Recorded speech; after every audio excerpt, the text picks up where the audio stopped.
WhatsApp guys, welcome back to the channel.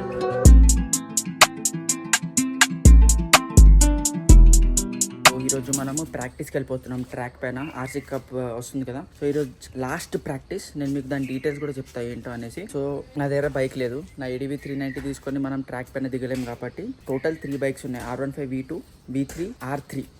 So R3 cost వచ్చేసి 4500. ఈ R3 ఏదైతే ఉందో మనం నడిపేది ఈరోజు, it has full system exhaust, race tune మొత్తం బండి, ECU మ్యాప్డ్, సస్పెన్షన్స్ మారిపోయి, బ్రేక్స్ మారిపోయి, అన్ని ఫుల్లీ ట్యూన్డ్ ఫర్ రేస్ అనమాట. సో ఇప్పుడైతే హైదరాబాద్లో షికెన్ సర్కిట్ అని ఒకటి ఉంటుంది, అక్కడ ప్రాక్టీస్ అవుతుంది. ఇప్పుడు అక్కడికి వెళ్తున్నాం. నా గేర్ అన్ని కూడా నేను ఆల్రెడీ ప్యాక్ చేసేసుకున్నా. సో ఇప్పుడైతే షికెన్కి స్టార్ట్ అయిపోయాం. సో గైస్ వచ్చేసాం. ఇప్పుడైతే అన్న స్టంట్స్ ప్రాక్టీస్ చేసుకుంటుంది. ఇక్కడ ఉండేవన్నీ ట్రాక్ బైక్స్. అక్కడ నాకు తెలిసి ట్రాక్ డే కోసం వచ్చిన వాళ్ళవి, అండ్ అది మన ట్రాక్.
సో గైస్ ఇవన్నీ ట్రాక్ బైక్స్. సో ఇది మన R3. దీని కూలెంట్ కూడా చూసారు ఎలా పెట్టారో వీళ్ళు.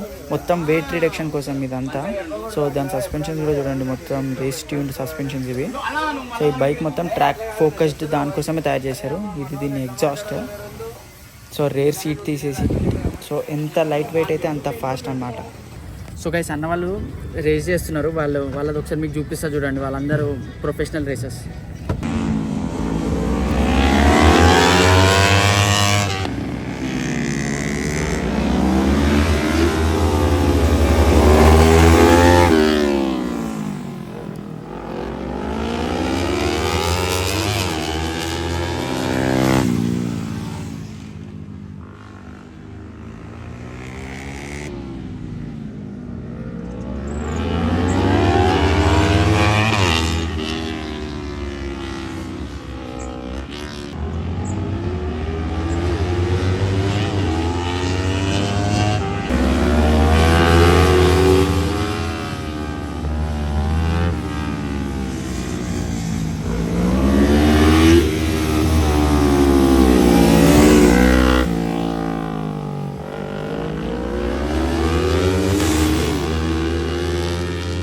సో గైస్ ట్రాక్ సెషన్ అయితే అయిపోయింది. చాలా బాగా నడిపాను.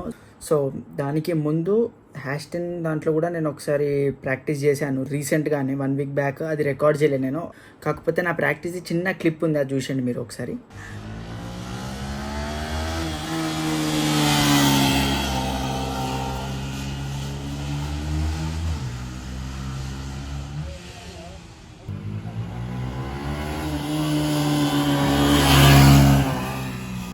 సో సీన్ ఏంటంటే నేను R3 నడిపాను కదా, అది యాక్చువల్గా రెంట్కి ఇవ్వరంట. నేను ముందైతే చెప్పాను కదా 4500 అవుతుందని. అది యాక్చువల్గా ఒక అన్న బండి. అది రెంట్కి ఎందుకు ఇవ్వరు అంటే that bike is two powerful. చాలా మంది పడే ఛాన్సెస్ కూడా ఎక్కువ ఉంటుంది. నేను కూడా కొత్తనే రేసింగ్కి. ప్రాబ్లం ఏమైందంటే నేను వాళ్ళకి చాలా లేట్గా చెప్పాను జాయిన్ అవుతాను నేను కూడా ఈ సెషన్ కని. సో అన్నకి తెలుసు నేను ఇట్లా ఆర్సీ కప్కి వెళ్ళాలి అని చెప్పేసి. సో దానివల్ల ఏమైంది, దానివల్ల అన్న బండి ఇచ్చాడు, కొంచెం చూసుకొని నడపది అని చెప్పి. బట్ లక్కీలీ నేను పడలేదు, చాలా బాగా నడిపాను. లైక్ ఎంజాయ్ చేశాను బండిని కూడా, చాలా నేర్చుకున్నా కూడా. సో R3 అనేది రెంట్కి ఉండదు. సో ఆ బండి మొత్తం రెస్పెక్ట్ బండి. సో ఇన్ కేస్ అది పడినా ఏమైనా కూడా చాలా ప్రాబ్లం అయిపోతుంది వాళ్ళకి. అందుకని అది రెంటల్ కాదు. రెంట్కి only R15 V2 and V3 ఉంది. V2 వచ్చి 3000, V3 వచ్చేసి 3500. సో ఈ 2 బైక్స్ అయితే మీరు రెంట్కి తీసుకొనేసి ప్రాక్టీస్ చేసుకోవచ్చు. R3 అయితే రెంట్కి లేదు. నేను బై మిస్టేక్ చెప్పేసాను అది రెంట్కి ఉందేమో అనుకోని, నాకు కూడా తెలియకుండా అది రెంట్కి కాదని చెప్పేసి. బట్ ఐఎమ్ హ్యాపీ దట్ అన్న బండి ఇచ్చాడు గోల్ అని అనేసి. సో దాన్ని అయితే నేను చాలా మంచిగా యూటిలైజ్ చేసుకొని నేర్చుకున్నాను. నెక్స్ట్ ఇంకా డైరెక్ట్ కోయంబత్తూరే.